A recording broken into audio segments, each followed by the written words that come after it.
On the stage today, and I mean that literally, we have Daenerys, we have Cersei, we have Jon Snow, we have Tyrion, to name but a few, all very much on the edge of something disastrous happening.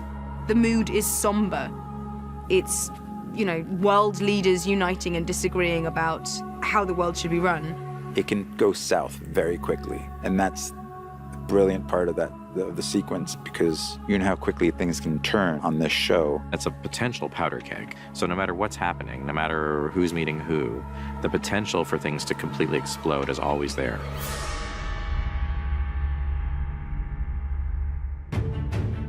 The Dragon Pit is probably one of the most essential sequences in all of Game of Thrones. Tyrion and his posse, they know they're entering a dangerous place, and they know they're taking a risk coming here.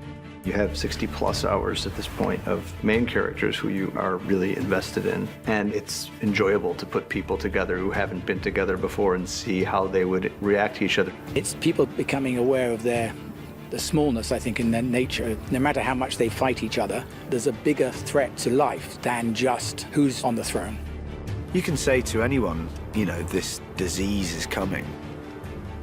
But until you can show them evidence, they won't get past their own smaller problems to fight the big problem. These things build over time, you know. It takes 70 hours to get to this point. It takes 70 hours for the story to allow this scene to happen. There's a momentum that's up now which doesn't stop. So that's really exciting. It's incredible because I am the new kid on the block. And I've seen these guys for 6 seasons now.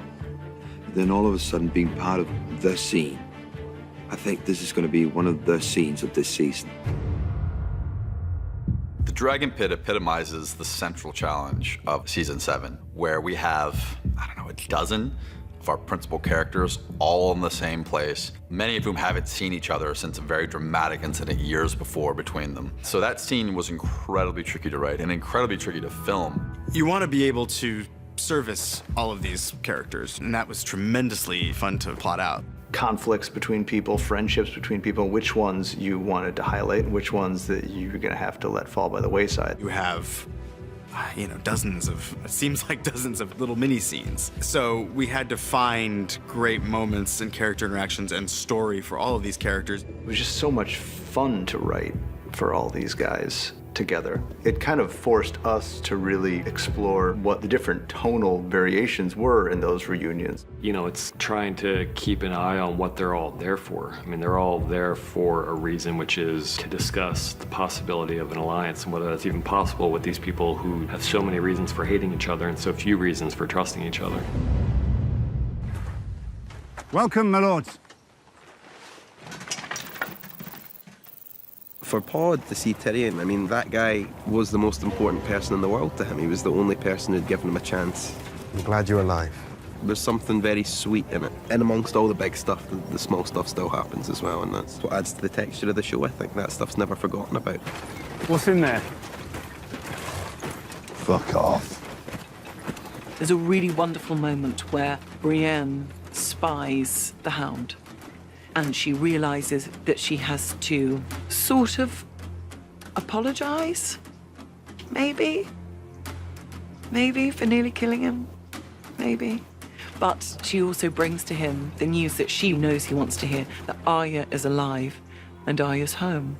Oh, that was a relief. Yeah, of course. And a concern, is she all right? Who's protecting her if you're here? The only one that needs protecting is the one that gets in her way. And then it turns out that we don't need to worry about Arya, because I've taught her everything. What I love about Tyrion and Bronn's relationship is they know exactly who they are. Tyrion prods him a little bit about how much Bronn is doing things out of self-interest. Don't you worry about me, I'm doing all right. Looking after myself. Are you? Helping me to arrange this meeting wasn't exactly looking after yourself, was it? It's your head Queen Cersei's offered a bag of gold for us, not mine. Knocks on his tin heart a little bit. Knows there's something in there. It's good to see you again. Yeah, you too. You have Cersei seeing Tyrion for the first time in a long time, her mortal enemy. So the first time they lock eyes when she walks in, that's a moment. It's really awkward. It's like I know family reunions for everyone are very awkward, but let's just say the Lannisters are a complicated bunch. She's held him responsible for the death of her mother and the death of Joffrey and her father. You know, she can't really take responsibility or deal with her own grief. She has to just blame everybody else, and that's part of her pain too. Lena gives me a look that I never want to see ever again. It almost flattened me. I wanted to hide. Met my brother.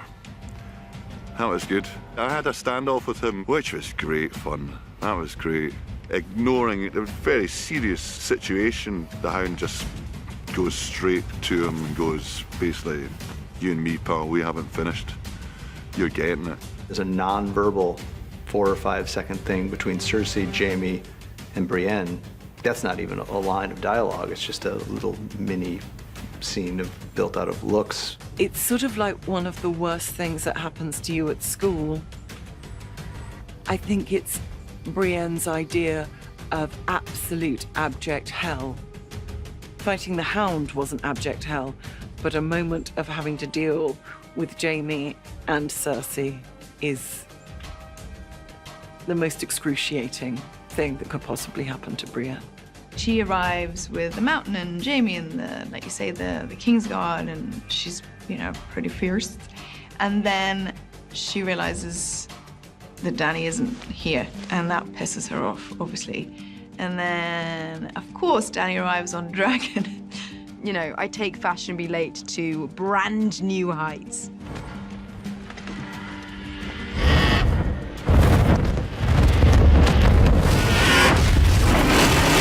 She's very theatrical with her entrance, though. Yeah.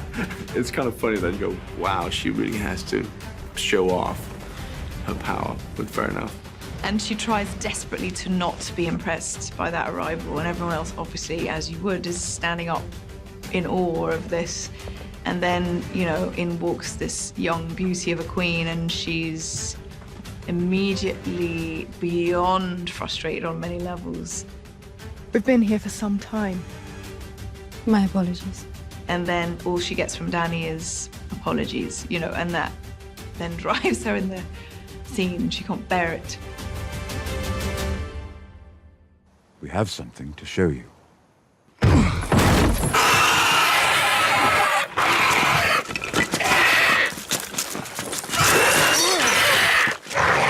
Well, for me, being a horror nerd, I was slightly giggly. So I was like, oh, my very own zombie.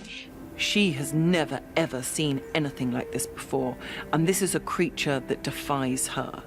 This is a creature she doesn't know how to disable. She doesn't know how to kill.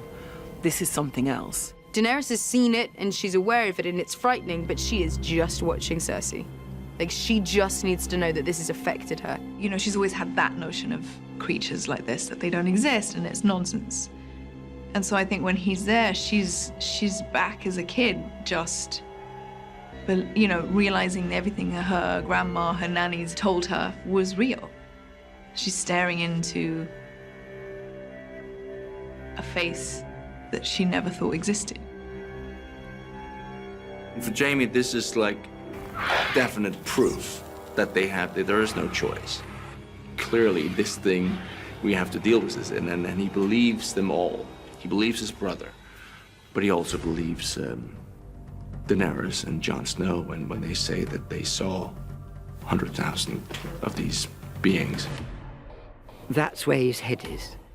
You know, the world could end in 5 minutes, but he is absolutely one-pointed, focused on, I have never seen this before. This is amazing. I could really do things with this, you know. There's this beat in the scene that I really love, because I have a line where he's like, he's just seen the White Walker, just died, and he realizes this is the first thing he's ever seen that terrifies him. And that's like a new emotion for him. You know, like, oh, that was an interesting feeling.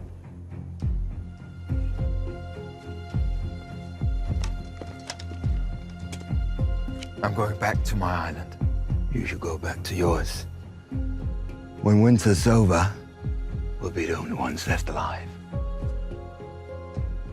And then it all rests. Her dragon's death, everything rests on Jon Snow just lying. The Crown accepts your truce. In return, the King in the North will extend this truce. He will remain in the North where he belongs. He will not take up arms against the Lannisters. He will not choose sides. They've got a plan of action. And then it all kind of falls apart with Jon's honor again. It's like, come on, dude. Like, it's all you gotta do. Just this one time, just tell a fib, and he can't. He just can't. Like, that was the bad move. That was a bad choice, but thanks so much. I am true to my word. Or I try to be. That is why I cannot give you what you ask. I cannot serve two queens. Tyrion, knowing his sisters so well, knows that that's not going to go over well. And of course, it doesn't. And when Jon does that, the whole thing crumbles. So it's sort of like, I get it, but Then there is nothing left to discuss. It is so much fun with all of us all together. Having been isolated for so long and then suddenly, boom, I'm working with everybody. It was quite kind of event for me. I loved it. It's lovely. It's all of us being together. So we're all kind of, that was really exciting because we are all just a big happy family. And that extended to after work, unfortunately, because we had way too much fun. Usually like here, you're on set and then you have a couple of other actors to hang out with. Suddenly we were like 10, 15 at the same hotel. It was just a recipe for disaster. But it was fun though. Having been so invested in the show for so long, for so many years, it's just so thrilling. And I was personally very excited to finally meet Daenerys. And I hope for the fans that they see a satisfying realization of what I think they've all been maybe waiting for, is for these worlds to be collided. Those 10 days were 10 of the most enjoyable days I've ever spent doing this show, because it's all these people having such an excellent time just being in each other's company. I will never forget those days on that set. They were outstanding.